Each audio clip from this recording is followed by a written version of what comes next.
വളരെ ചുരുങ്ങിയ രീതിയിൽ പരിചയപ്പെടുത്താം. നേരത്തെ പറഞ്ഞ മാതിരി കവി സമ്മേളനവും സാഹിത്യ സമ്മേളനവും 2 ദിവസമായിട്ട് 4-5 ഗസ്റ്റിനെ വെച്ചുകൊണ്ട് നമ്മൾ ചെയ്യുന്നതാണ്.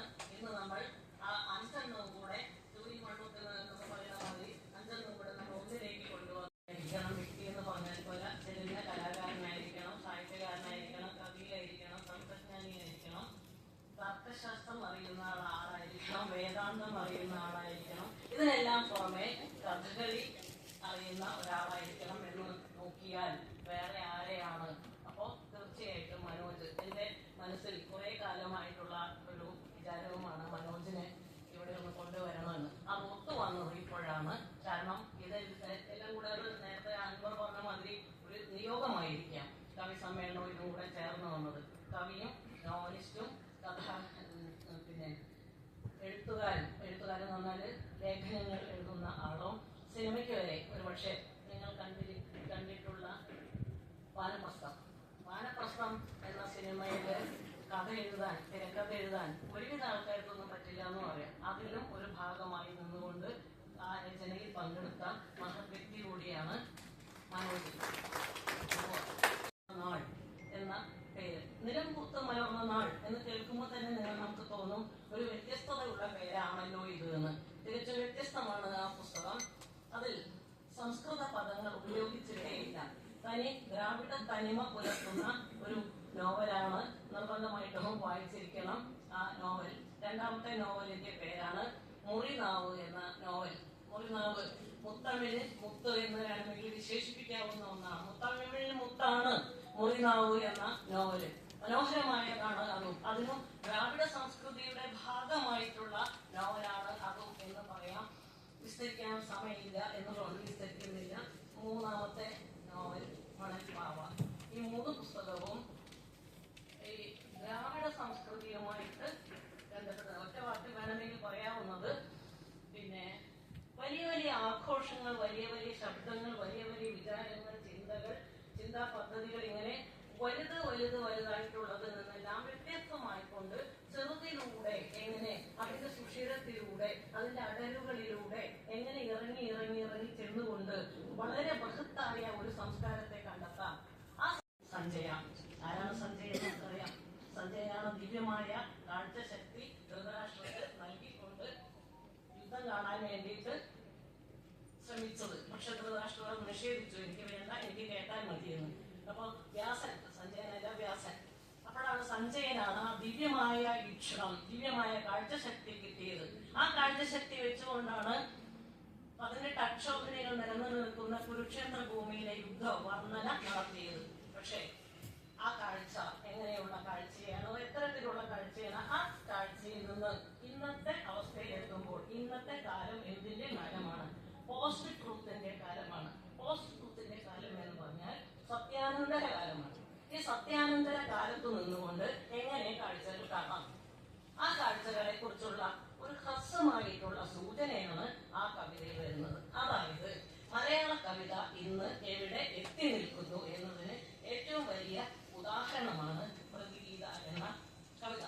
പ്രതിഗീതയുടെ രചയിതാവിനെ ഇന്നും നമുക്കിവിടെ കിട്ടിയതിൽ വളരെയേറെ സന്തോഷിക്കാം. ഇതിനെല്ലാം പുറമെ അദ്ദേഹം ബന്ധപ്പെടുന്ന മേഖല എന്ന് പറയുന്നത് ഇന്ത്യൻ ജ്ഞാനശാസ്ത്രം. ഞാൻ സത്യത്തില് തമിഴ്നാട്ടില് പല പരിപാടികൾക്കും നേരത്തെ വന്നിട്ടുണ്ട്. ചെന്നൈയിൽ തന്നെ പല പരിപാടികൾക്ക് വന്നിട്ടുണ്ട്.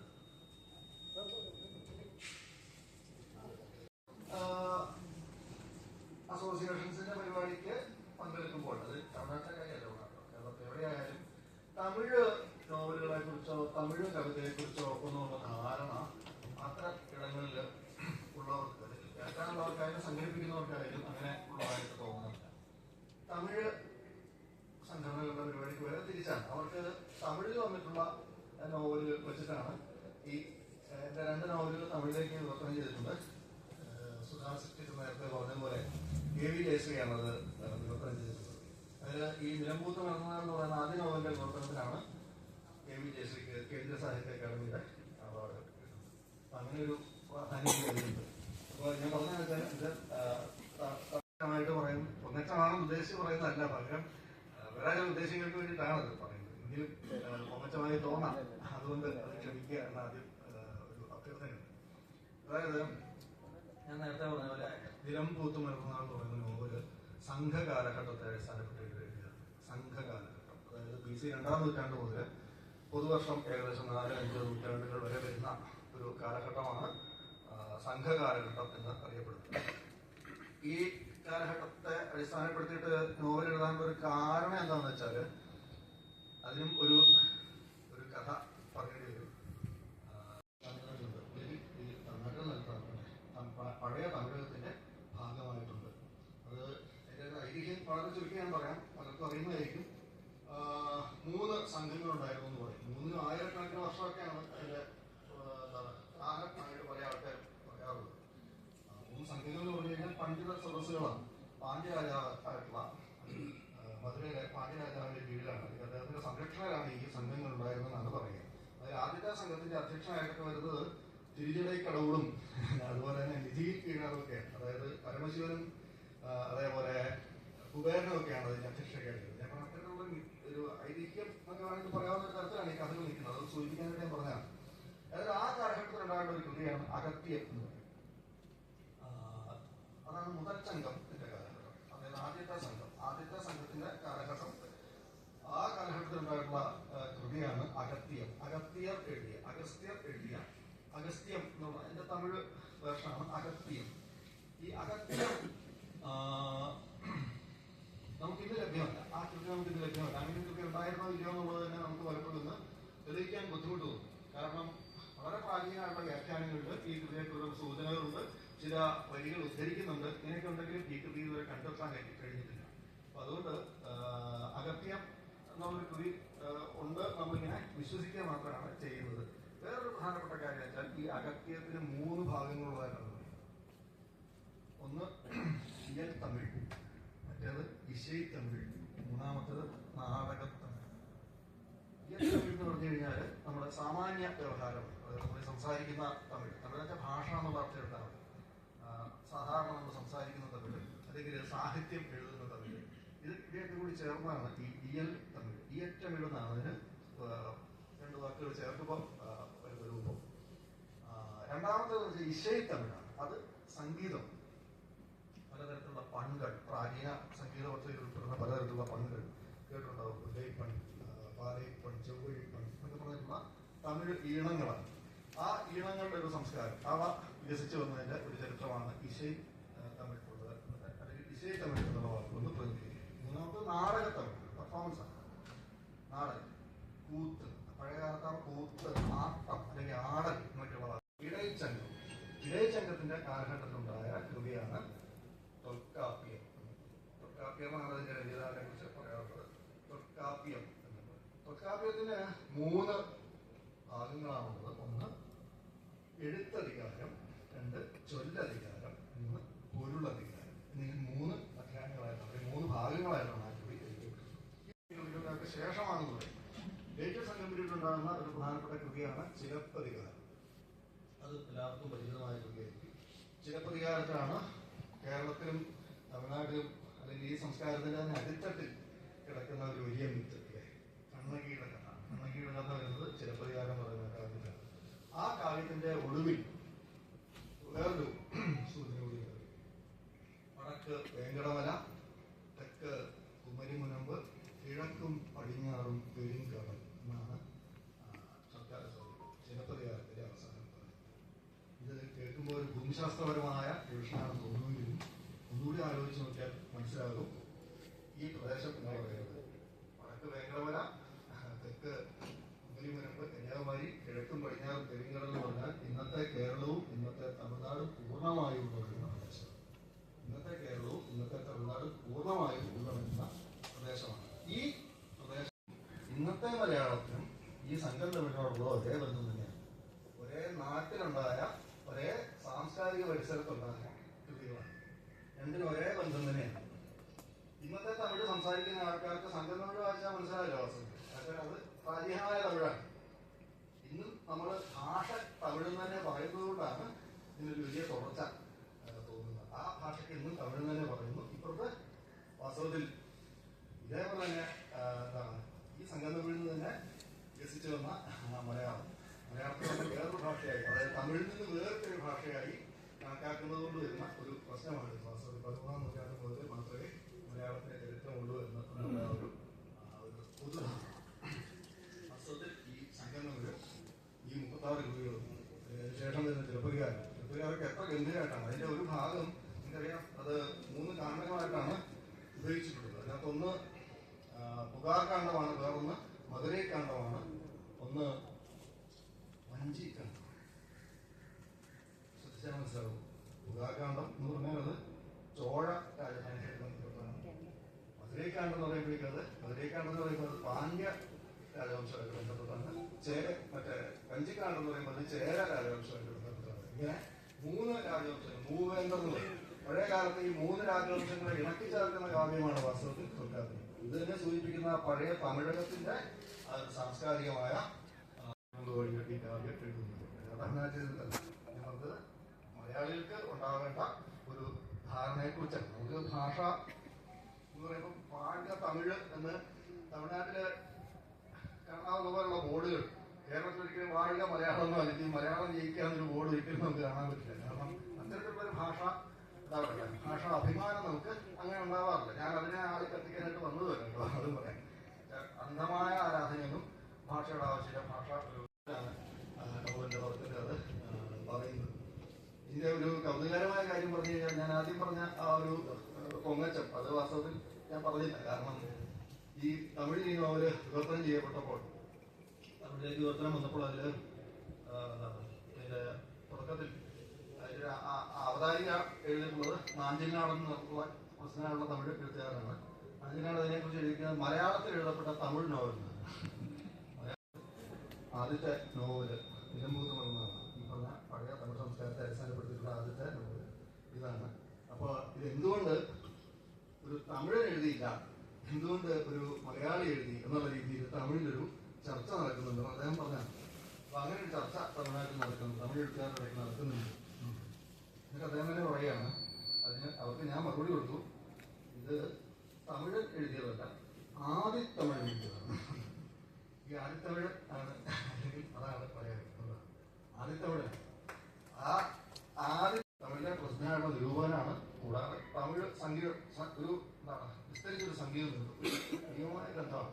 സംഗീതം നിഷ്ഠിപ്പിച്ചിട്ടുള്ള ആളാണ് അദ്ദേഹം. ഇതേപോലെ ഞാനിവിടെ ഈ തമിഴ്നാട്ടിലെ പല ചർച്ചകൾക്ക് വന്നിട്ടുണ്ട്, ഞാൻ നേരത്തെ പറയാം. അപ്പൊ തിരുവണ്ണാമലയിൽ വെച്ചിട്ട് ഇദ്ദേഹമായിട്ട് ഇങ്ങനെ പേഴ്സണലായിട്ട് ഇങ്ങനെ സംസാരിക്കുന്ന സമയത്ത് ഞാൻ ചോദിക്കുകയാണ്, ഈ പാടി എന്ന് പറഞ്ഞ രാഗം പരിചയം പിന്നെന്താ പരിചയപ്പെട്ടത്? നമുക്ക് എത്രയോ കഥകളിൽ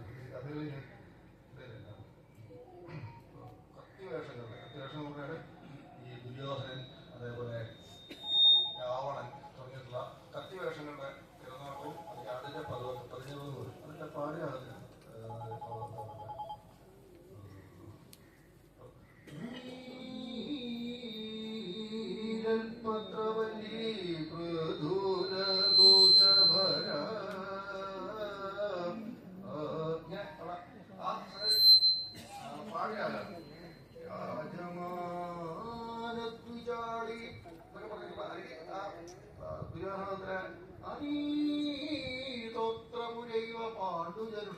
പാടിരാഗം.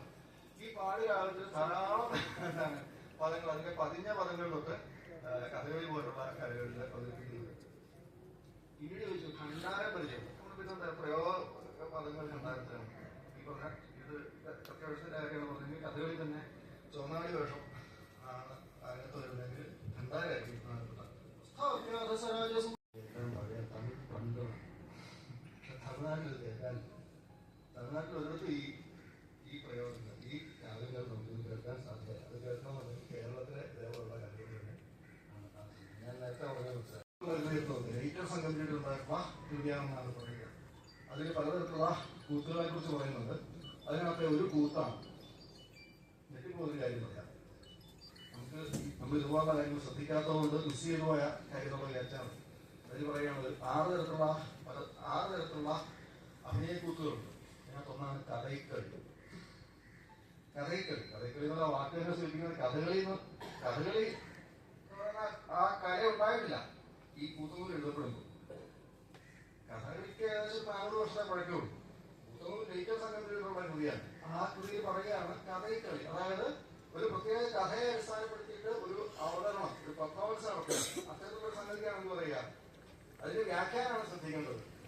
അത് എന്താണ്, കൈ ആംഗ്യങ്ങളിലൂടെ ഒരു ഊമൈക്കളി നടത്തുന്നതാണ് എന്നാണ് അതിന്റെ വ്യാഖ്യാനം എഴുതി വെച്ചത്. അവസാനം വഞ്ചിക്കാണ്ടത്തില് ഈ ചെങ്കുട്ടുവൻ, ചേരൻ ചെങ്കുട്ടുവൻ വഞ്ചി രാജ്യത്തെത്തുക. ഈ കണ്ണകിയെ പ്രതിഷ്ഠിക്കാനുള്ള ശിലയുമായിട്ട് വഞ്ചി രാജ്യത്തെത്തുക. വഞ്ചി രാജ്യത്തെത്തിയിട്ട് അദ്ദേഹം അവിടെ മഹർഷിയോടൊപ്പം എഴുന്നള്ളിയിരിക്കുന്ന സമയത്ത് ഒരു നടൻ ഒരു പ്രത്യേക പെർഫോമൻസ് നടത്തുക. കൊട്ടിച്ചേരം എന്നാണ് ആ പെർഫോമൻസിൽ പറയുന്നത്. കൊട്ടിച്ചേരം, കൊടുകൊട്ടിയാടൽ വേറെ സ്ഥലത്ത് പറയുന്ന, അതായത് ചെറുപ്പകാലത്ത് തന്നെ മാധവിയുടെ അരങ്ങേറ്റമുണ്ട്. മാധവിയുടെ അരങ്ങേറ്റം വളരെ വിസ്തരിച്ച് പറഞ്ഞിട്ടുണ്ട്. അതേപോലെ തന്നെ പിന്നീട് ഒരു ഇൻട്രോൾസോ, ഇന്ദ്ര വിഴവ് എന്ന് പറഞ്ഞിട്ട് ഒരു ഇൻട്രോൾസോ വിസ്തരിച്ച് പറഞ്ഞിട്ടുണ്ട്. ഈ ഭാഗത്തൊക്കെ പറയുന്ന കൊടുകൊട്ടിയാടൽ എന്ന് പറയുന്ന ആട്ടമുണ്ട്, അല്ലെങ്കിൽ ഒരു ഡാൻസ് ഉണ്ട്. അത് കൊട്ടിച്ചേർന്ന ഒന്നാണെന്ന് തന്നെയാണ് പറയാൻ പറ്റുക. അതായത് ഈ കൊട്ടിച്ചേർന്ന് അവതരിപ്പിക്കുക. കൊട്ടിച്ചേർന്ന് വെച്ച് കഴിഞ്ഞാൽ അദ്ദേഹം ചെയ്യുന്നതെന്ന് വെച്ചാൽ അർദ്ധനാരീശ്വര നൃത്തം, അല്ലെങ്കിൽ അർദ്ധനാരീശ്വര ശരീരത്തെ അദ്ദേഹം രണ്ടായിട്ട് ഭാഗിക്കുകയാണ്. ശരീരത്തെ രണ്ടായിട്ട് ഭാഗിക്കുകയാണ്. ഇടത് ഭാഗം പാർവതി, വലതു ഭാഗം ശിവൻ. എന്നിട്ട്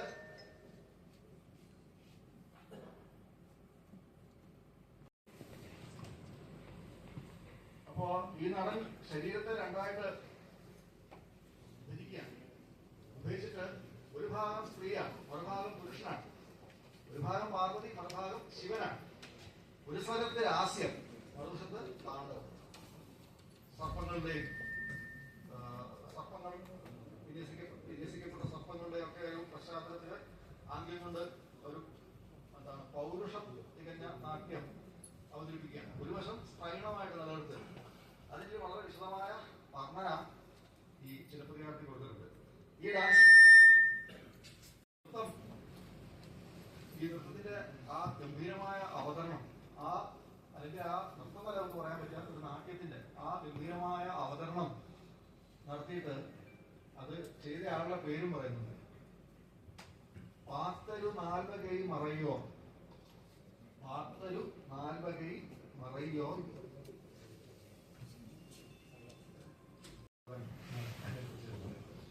പാത്തരു നാൽവകൈ മറയോ. നാൽവകൈ മറയോ എന്ന് പറഞ്ഞാൽ 4 വേദങ്ങളിലും പാണ്ഡിത്യമുള്ളവരായ അങ്ങനെയുള്ള ആളുകൾ താമസിക്കുന്ന പറയൂർ എന്ന് പറയുന്ന സ്ഥലത്ത് നിന്നുള്ള കൂത്തച്ചാക്കയ്യൻ. കൂത്തച്ചാക്കയ്യന്റെ കൂത്താടുന്ന ചാക്യാനാണ്. ചാക്കയ്യൻ എന്നുള്ളത് പണ്ട് ചാക്കയ്യൻ തുടങ്ങുന്ന നിരവധി വാക്കുകൾ നമുക്ക് ഈ 8ാം നൂറ്റാണ്ട് മുതൽ 12ാം നൂറ്റാണ്ട് വരെയുള്ള കേരളീയ ചരിത്രത്തെ അല്ലെങ്കിൽ കേരളീയ ചരിത്രത്തെ വേണ്ടി ആശ്രയിക്കുന്ന നിരവധി ക്ഷേത്രരേഖകളുണ്ടല്ലോ. അതിനകത്തൊക്കെ പറയുന്ന പേര് ചാക്കയ്യെന്നും ചാക്കയ്യെന്നും ഒക്കെയുള്ള പേരുകളാണ്. ചാക്യാർ തന്നെയാണ്, പറവൂർ ചാക്യാരാണ്. ഈ പറവൂർ ചാക്യാരുടെ അവതരണമാണിത്. ഞാൻ നേരത്തെ പറഞ്ഞ ഈ ശിവ പാർവതിമാരായിട്ട് രണ്ടും ഒരേ ശരീരത്തിൽ ഒരേ സമയത്ത് പാർവതിയുടെ ഭാഗം ലാസ്യവും ശിവന്റെ ഭാഗം താണ്ഡവവുമായിട്ട് നോക്കിക്കൊണ്ടുള്ള ആ ഗംഭീരമായ അവതരണം നടക്കുന്ന പറയൂർ കൂത്തച്ചാക്കയ്യനാണ്. ഇതിന്റെ അടിസ്ഥാനത്തിലാണ് യുനെസ്കോ കൂടിയാട്ടത്തിന് പ്രാചീനകാലത്തുള്ള ഒരു അംഗീകാരം കൊടുക്കുകയും ചെയ്യുന്നത്. ഈ പരാമർശത്തിന്റെ അടിസ്ഥാനത്തിലാണ് കൂത്ത് എന്നാണ് ഇതിന് പണ്ട് പറയുന്നത്. ഈ കണക്ക് പറയുന്ന പേര് കൂത്ത് എന്നാണ്. ഈ കൂടിയാട്ടത്തിനുള്ള അവതരണ പദ്ധതി തമിഴ് ബാക്ക്ഗ്രൗണ്ടാണ്. ഞാൻ ഇടയ്ക്കിടയ്ക്ക് കേരള കലാമണ്ഡലത്തിൽ കൂടിയാട്ടത്തിൽ സെമിനാറിൽ സംസാരിക്കുന്നുണ്ട്. അപ്പോ ഇതിനകത്ത് ചൊക്കം ഞാൻ ഓരോന്നും പറയും. തമിഴില് ഈ ഞാൻ ആ രീതിയിൽ ഇവിടെ സംസാരിക്കുന്നില്ല, കാരണം അത്രയും സാങ്കേതികതയിലേക്ക് പോകേണ്ട കാര്യമില്ല. അത് ശുദ്ധനൃത്തമാണ് ചൊക്കം. പിന്നെ അതുപോലെ തന്നെ പലതരത്തിലുള്ള അഭിനയ കൂട്ടുകൾ, അതിന്റെ ഓരോന്നിന്റെ സ്വഭാവങ്ങൾ, പിന്നെ വേദിയൽ പൊതുവിൽ ഇങ്ങനെ വളരെ സാങ്കേതികബദ്ധമാണ്, സങ്കേതബദ്ധമാണ് നിരവധി കാര്യങ്ങൾ ഈ പറഞ്ഞ ഈ കുത്തനൂരിലും അതുപോലെ പഞ്ചമരപ്പ് എന്ന് പറഞ്ഞിട്ട് വ്യത്യാസമാണ്. ഏകദേശം 9ാം നൂറ്റാണ്ട് 10ാം നൂറ്റാണ്ട് കാലത്തുണ്ടാക്കിയ അത്രയ്ക്ക് വിപുലമായ ഈ കലാസംസ്കാരം. ഈ കലാസംസ്കാരം എവിടെ പോയി? വാസ്തവത്തിൽ പഴയ തമിഴകത്തിന്റെ കലാസംസ്കാരമാണ് ഇത്. ഇന്ന് നമ്മൾ തമിഴ്നാട് അറിയപ്പെടുന്ന പ്രദേശത്ത് ഈ കലകൾക്ക് വലിയ പ്രാധാന്യമില്ല. പകരം അവയ്ക്ക് ഇന്ന് പ്രാധാന്യമുള്ളത് കേരളത്തിലാണ്. ഇതെങ്ങനെ വന്നു? ശൈവ വൈഷ്ണവ ഭക്തിപ്രസ്ഥാനങ്ങളുടെ ഒരു ശക്തമായ ആധിപത്യം വന്ന സമയത്ത് ഈ സംഘകാല സംസ്കാരത്തോട് ഈ രണ്ടു കൂട്ടർക്കും അത്ര വലിയ ആഭിമുഖ്യമൊന്നും ഉണ്ടായിരുന്നില്ല. കാരണം ജൈന ബൗദ്ധ സംസ്കാരങ്ങളുമായിട്ടും കൂടി ബന്ധപ്പെട്ടതാണ്. അത് മാത്രമല്ല, അതുമായിട്ടും കൂടി ബന്ധപ്പെട്ടതാണ് ഈ സംഘകാല സംസ്കാരം. നേരത്തെ തിരിച്ച് 2-ാം നൂറ്റാണ്ട് മുതൽ പൊതുവർഷം 4-5 നൂറ്റാണ്ട് വരെ വരുന്ന സംസ്കാരം. അത് ഈ പറഞ്ഞ ബൗദ്ധ ജൈന സംസ്കാരങ്ങളുടെ കൂടി ഒരു പശ്ചാത്തലം നൽകുന്നത്. ഉദാഹരണം പറഞ്ഞാൽ നാടാകൻട്രോ, കാടാകൻട്രോ, ഉൾപ്രാകൻട്രോ ഒരു പാട്ടുണ്ടോ, ഈ ഔയാരന്റെ ഈ പദ്യം വാസ്തവത്തിൽ ഇതേ അർത്ഥത്തിൽ ഇതേ വരികളായിട്ട് തന്നെ നമുക്ക് ധർമ്മപദത്തിൽ കാണാൻ പറ്റും. ധർമ്മപദം, അതായത് ബൗദ്ധ മതഗ്രന്ഥങ്ങളിൽ വളരെ പ്രധാനമായിട്ടുള്ള ധർമ്മപദത്തിൽ, ധർമ്മപദം എന്നാണ് പറയുന്നത്, ധമ്മം എന്നാണ് പറയുന്നത്. ധർമ്മപദത്തിൽ പാലി ധർമ്മപദത്തിൽ ഇതേ ആശയമുള്ള ഇതേ അതിനകത്ത് വരുന്നത് ഈ ബുദ്ധഭിക്ഷികളുടെ അർത്ഥത്തിലായിട്ട് മാറും. നല്ലവരായിട്ടുള്ള ബുദ്ധഭിക്ഷികൾ എന്ന് പറഞ്ഞിട്ട് ഒരു സംഗതി ചേർത്തിട്ടുണ്ടെന്ന് വരും. ബാക്കിയൊക്കെ ഇതേ ആശയം തന്നെ. അപ്പൊ അങ്ങനെ ഞങ്ങളുടെ ഇതിന്റെയൊക്കെ വലിയ സ്വാധീനം ഈ സംഘം തമിഴിനുണ്ട്. തൊട്ട് പിൽക്കാലത്ത് തമിഴ്നാട്ടിലുണ്ടാകുന്ന തമിഴ്നാട്ടിൽ തന്നെ പഴയ തമിഴകത്തിൽ ഉദയസ്വാമിനാഥയ്യരെ പോലുള്ള പണ്ഡിതരാണ് ഈ നേരത്തെ പറഞ്ഞ ഈ കാര്യങ്ങൾ മുഴുവൻ കണ്ടെത്തുന്നത്. ഈ 36 കൃതികളുടെ കാര്യം ഞാൻ പറഞ്ഞിട്ടുണ്ട്. ഈ 36 കൃതികൾ കണ്ടെത്തുന്നത് പിന്നീട് ഉവേസായെ പോലെയുള്ള പണ്ഡിതരാണ്. അതായത് പിന്നീട് ഈ അപ്പോഴേക്കും 1000 വർഷത്തോളം മറഞ്ഞു കിടക്കുകയാണ് ഈ പുസ്തകങ്ങൾ. ഈ കൃതികൾ മുഴുവൻ 1000-ലേറെ വർഷമായിട്ട് മറഞ്ഞു കിടക്കുകയാണ്. പക്ഷെ ഇത് മുഴുവൻ പല പല വീടുകളിൽ സംരക്ഷിക്കപ്പെട്ടു വന്നിരിക്കുകയായിരുന്നു എന്നുള്ളതാണ് ശ്രദ്ധിക്കേണ്ട വളരെ കൗതുകരമായിട്ടുള്ള ഒരു കാര്യം. അത്തരത്തിൽ ഇത് ഈ ആദ്യത്തെ വാക്ക് തന്നെ എഴുത്ത് ഉണ്ട്. ഇതിനൊരു വലിയ പ്രാധാന്യം.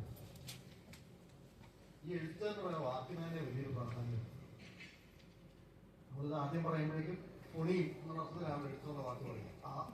ഈ എന്ന് പറയുന്ന ആ സ്വരങ്ങളും പിന്നീടുള്ള വ്യഞ്ജനങ്ങളും ചേർന്നാണ്. കാന, ചാഞ്ഞ, ടാണ, താണ, പാമ, യാര, ഇത്രയും വ്യഞ്ജനങ്ങളും ചേർന്നാണ്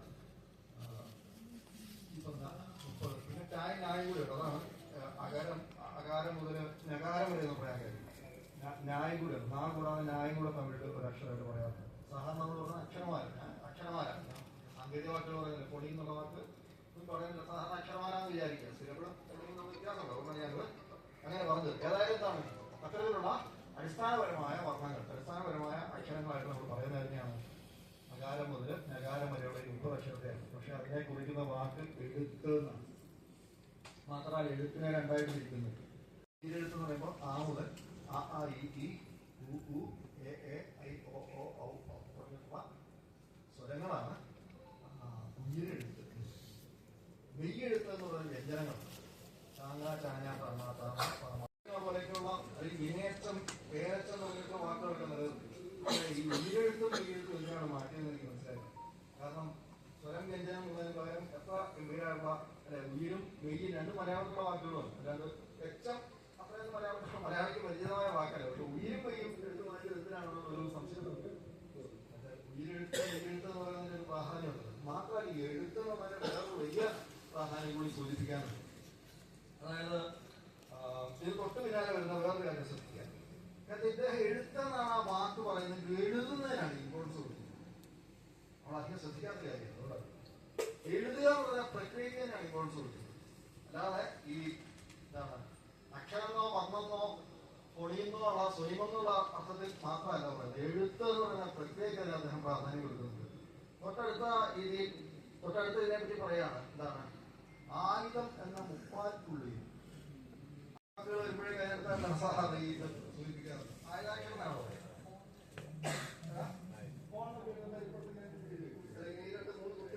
ഇപ്പോഴത്തെ ബോർഡുകൾ അങ്ങനെയാണ്. പക്ഷെ പണ്ടങ്ങനെയല്ല. ആയുധാക്ഷരം പത്തുള്ള എന്താണ് എന്നൊക്കെ പറഞ്ഞിട്ടുള്ള വാക്കുകളുണ്ട് ഈ വൃത്തശാസ്ത്രത്തിൽ. അല്ലെങ്കിൽ ഈ പാ കഴിഞ്ഞാൽ പറഞ്ഞ ഇതാണ് ഈ 3 പുസ്തകമാണ് ആയുധാക്ഷരമാണ്. അതായത് ഞാൻ പറഞ്ഞാൽ സക്രുടെ കരിവെൺപ എന്നൊക്കെ പറഞ്ഞിട്ടുള്ള ഈ വെൺപാക്കളൊക്കെ ഉണ്ട്. അതായത് വൃത്തശാസ്ത്രത്തിന്റെ ഒരു വലിയൊരു ബാക്ക്ഗ്രൗണ്ട്. ഞാൻ പറഞ്ഞില്ല, തമിഴ് വൃത്തശാസ്ത്രം ഞാൻ മലയാളത്തിൽ എഴുതിയിരിക്കുകയാണ്. ഈ 36 കൃതികളിൽ ഉള്ള പാട്ടുകൾ എഴുതിയിരിക്കുന്നത് ഞാൻ 46 സ്ത്രീകളുടെ പേര് എണ്ണി. 46 കവികളെങ്കിലും സ്ത്രീകളാണ്, പെൺകവികളാണ്. കാക്കൈ പറഞ്ഞ മച്ചളയാറെ പോലെ, ഔവയാറെ പോലെ, നന്നാകയാറെ പോലെ, വീതി അതേപോലെ ഇങ്ങനെ നിരവധി കവികൾ 44-46ഓളം കവികളുടെ സ്ത്രീ കവികളുടെ ഞാൻ എഴുതി വെച്ചു. ഇത് കേട്ട് കഴിയുമ്പോഴേക്കും തോന്നി 46-47 ഇപ്പൊ എന്താണ് വലിയ കാര്യം. വേറൊരു കാര്യമുണ്ട്, നിങ്ങൾ അതിനുശേഷമുള്ള മലയാളത്തിലെ സാഹിത്യ ചരിത്രം എടുത്തു നോക്കുക, മലയാളത്തിന്റെ സാഹിത്യത്തിൽ എടുത്തു നോക്കുക, രാമേന്ദ്രൻ മുതൽ ഇങ്ങോട്ടുള്ള സാഹിത്യത്തിൽ എടുത്തു നോക്കുക, എത്ര സ്ത്രീകളുണ്ട് 19-ാം നൂറ്റാണ്ടിന്റെ പകുതി വരെ നമുക്ക് ഒരു സ്ത്രീയെയും കാണാൻ പറ്റില്ല. മുഖ്യധാരയിൽ 19-ാം നൂറ്റാണ്ടിന്റെ പകുതി വരെ അവിടെ വെച്ച് നമുക്കൊരു കുട്ടികളുടെ നിശ്ചയം കാണാൻ പറ്റും, പിന്നീട് ഒരു തോട്ടക്കാരിക്കാവുമായി കാണാൻ പറ്റും, പിന്നീട് എന്താണ് 20-ാം നൂറ്റാണ്ട് എടുത്തു കഴിഞ്ഞാൽ ഒരു ആദ്യത്തെ പകുതിയിൽ ഒരു കർണാടക എങ്ങനെയുള്ള കുറച്ച് പേരുണ്ട്. കൂടാതെ മേഖലകളൊക്കെ പറയാവുന്നു ആദ്യത്തെ പകുതിയിൽ 20-ാം നൂറ്റാണ്ടിന്റെ ആദ്യത്തെ പകുതിയിൽ വേണമെങ്കിൽ നമുക്ക് എങ്ങനെ പറയാൻ പറ്റുന്ന ഒരു ബാലാവളിയുമുണ്ട്. മറ്റുള്ള വാരണാശാൻ, വള്ളത്തോള്, ഉള്ളൂര്, ജി ശങ്കരക്കുറുപ്പ്, ചെങ്ങമ്പുഴ കൃഷ്ണപിള്ള, ഇടപ്പള്ളി രാഘവപിള്ള, കുഞ്ഞാവുന്ന ഭൈരവപ്പള്ളി, ബഷീരി, ഇങ്ങനെ വലിയ പുരുഷ കേസരികൾ നിൽക്കുന്ന സമയത്ത് ബാലാവണിയും വേണം മേജർ പോയിട്ട് അല്ലെങ്കിൽ എഴുതാൻ. പക്ഷെ അത് അവർ കൗമിഷമായി മാറി. ബാലാവണിയമ്മയാണ് മേജർ പോയിട്ട് നമുക്ക് പറയാൻ പറ്റും. 20-ാം നൂറ്റാണ്ട് രണ്ടാം പകുതിയിൽ ഇതുപോലെ ഇതേപോലെ വലിയ പുരുഷന്മാരായുള്ള കുറേയേറെ കവികളുടെ പേര് നമുക്ക് കൈകൊള്ളിക്കുന്നത്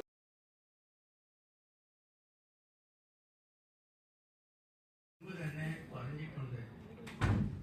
യഥാർത്ഥ തമിഴ് ജീവിക്കുന്നത് മലയാളത്തിലാണ് എന്ന്. അതിൻ്റെ കൂടുതൽ ഗവേഷണപരമായിട്ടുള്ള വിവരങ്ങൾ ചേർത്തുകൊണ്ട് ജയദേവന് മറുപടി കൊടുക്കാനാണെങ്കിലും ഇത്തരത്തിലുള്ള പഠനം നടത്തിയ മനോജ് കുറുവിന് നന്ദി. ഞങ്ങൾക്കെല്ലാവർക്കും വളരെ സന്തോഷമുണ്ട്. ഞാൻ അവതരിപ്പിക്കുന്ന കവിത തിരിഞ്ഞു നോക്കുമ്പോൾ എന്ന പേരിലുള്ളതാണ്. വെറുതെയൊന്നു തിരിഞ്ഞു നോക്കൂ, വല്ല മനിത മൂല്യവും കാണുന്നുവോ നിങ്ങൾ? മനസ്സിൽ തോന്നാറില്ലേ ഈ നാടിനും ലോകത്തും സംഭവിച്ചതെന്തേ ഈ വിധം? നെടുകയെങ്ങും അനീതികൾ, ധർമ്മം വെടിഞ്ഞു ചെയ്തികൾ. നിങ്ങൾ മനസ്സിൽ എന്തു തന്നെ കരുതുമെന്നാകിലും വിശ്വസൃഷ്ടിക്കും മുന്നേയുണർന്ന വിശ്വാകാരം, സജ്ജിതാനന്ദം ജീവനോങ്കാരം, ആമൂലാഗ്രം സഞ്ചരിച്ചിടും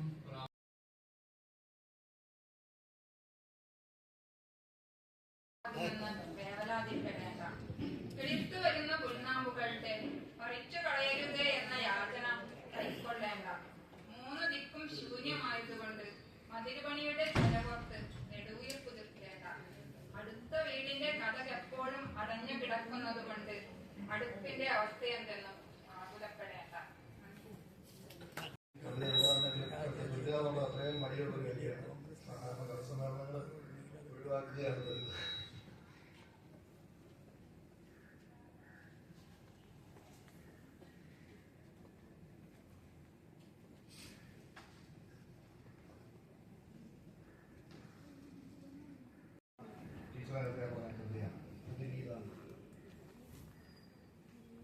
ഇതിന്റെ ഒരു സന്ദർഭം വെച്ചാൽ ഈ